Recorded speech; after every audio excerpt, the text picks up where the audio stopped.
വ്യാജരേഖ ചമച്ച SFI നേതാവ് വിദ്യ PhD പ്രവേശനം നേടിയത് വഴിവിട്ട മാർഗത്തിലൂടെയാണെന്ന് KSU സംസ്ഥാന വൈസ് പ്രസിഡന്റ് മുഹമ്മദ് ഷമാസ്.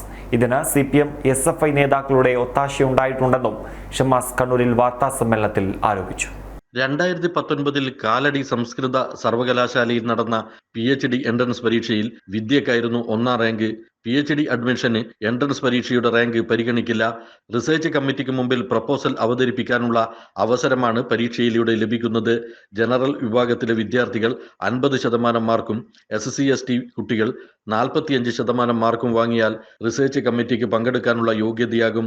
നിശ്ചയിക്കുന്ന തീയതിക്കുള്ളിൽ റിസർച്ച് പ്രപ്പോസൽ ഡിപ്പാർട്ട്മെന്റിൽ സമർപ്പിക്കണം. തുടർന്ന് കമ്മിറ്റി ചേരുന്ന ദിവസം ഈ പ്രപ്പോസൽ അവതരിപ്പിക്കണം. കമ്മിറ്റി പ്രപ്പോസൽ അംഗീകരിച്ചാൽ വിദ്യാർത്ഥിക്ക് PhD അഡ്മിഷൻ ലഭിക്കും.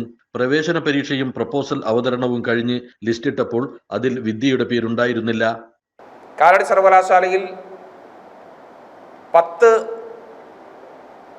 വേക്കൻസികളാണ് PhDക്ക് വേണ്ടി മലയാളം ഡിപ്പാർട്ട്മെന്റിൽ നോട്ടിഫൈ ചെയ്തത്. അതിൻ്റെ റിസർച്ച് കമ്മിറ്റി കൃത്യമായി അവരുടെ തീരുമാനങ്ങൾ അനുസരിച്ച് 10 പേരുടെ പട്ടിക തയ്യാറാക്കുകയും ആ പട്ടികയിൽ ഈ പറയപ്പെട്ട വിദ്യ ഇടം പിടിക്കാതിരിക്കുകയും വഴിവിട്ടി വിദ്യക്ക് പ്രവേശനം നേടി നൽകുന്നതിന് വേണ്ടി 5 പേരെ കൂടെ സൂപ്പർ ന്യൂമറി ഒഴിവുകളിലേക്ക് എന്ന് പറഞ്ഞ് 5 പേരുടെ പട്ടിക തയ്യാറാക്കുന്നു. അതിൽ ഈ പറയപ്പെട്ട എല്ലാം ചേർത്ത് 15ാം റാങ്കുകാരിയായി വിദ്യ ഇടം പിടിക്കുന്നു. എന്നാൽ യൂണിവേഴ്സിറ്റി അത് തള്ളുകയാണ്.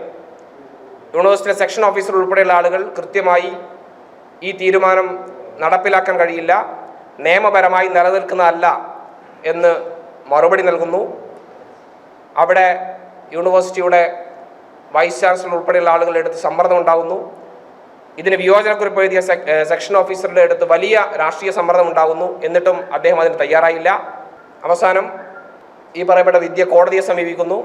കോടതിയിൽ നിന്ന് പറ്റുമെങ്കിൽ, സാധ്യമാകുമെങ്കിൽ ഈ കുട്ടിക്ക് അഡ്മിഷൻ ലഭ്യമാക്കണമെന്നൊരു പരാമർശമുണ്ടാകുന്നു.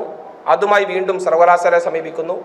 ഒരു തരത്തിലും സർവകലാശാല അതിന് തയ്യാറാകുന്ന ഘട്ടത്തിൽ കൃത്യമായി ഈ വിയോജനക്കുറിപ്പ് രേഖപ്പെടുത്തിയ സെക്ഷൻ ഓഫീസർ അവധിയിൽ പോയ ദിവസം കൃത്യമായ രാഷ്ട്രീയ ഇടപെടലിൻ്റെ അടിസ്ഥാനത്തിൽ ഇന്നത്തെ മന്ത്രി P. രാജീവ് ഉൾപ്പെടെ ബന്ധപ്പെട്ട് വൈസ് ചാൻസലറുടെ സമ്മർദ്ദത്തിൻ്റെ ഫലമായി ഈ കുട്ടിക്ക് വഴിവിട്ട് പ്രവേശനം നൽകുന്നു. അവിടെയും വളരെ സുപ്രധാനമായ സംവരണം പോലും അട്ടിമറിച്ചുകൊണ്ടാണ് ഏറ്റവും നിർണായകമായി ഈ തീരുമാനം കൈക്കൊണ്ടിട്ടുള്ളത്.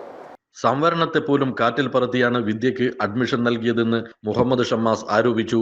KSU ജില്ലാ പ്രസിഡന്റ് MC അതുൽ, ആഷിത് അശോകൻ എന്നിവരും വാർത്താ സമ്മേളനത്തിൽ പങ്കെടുത്തു. കണ്ണൂർ 1 കണ്ണൂർ.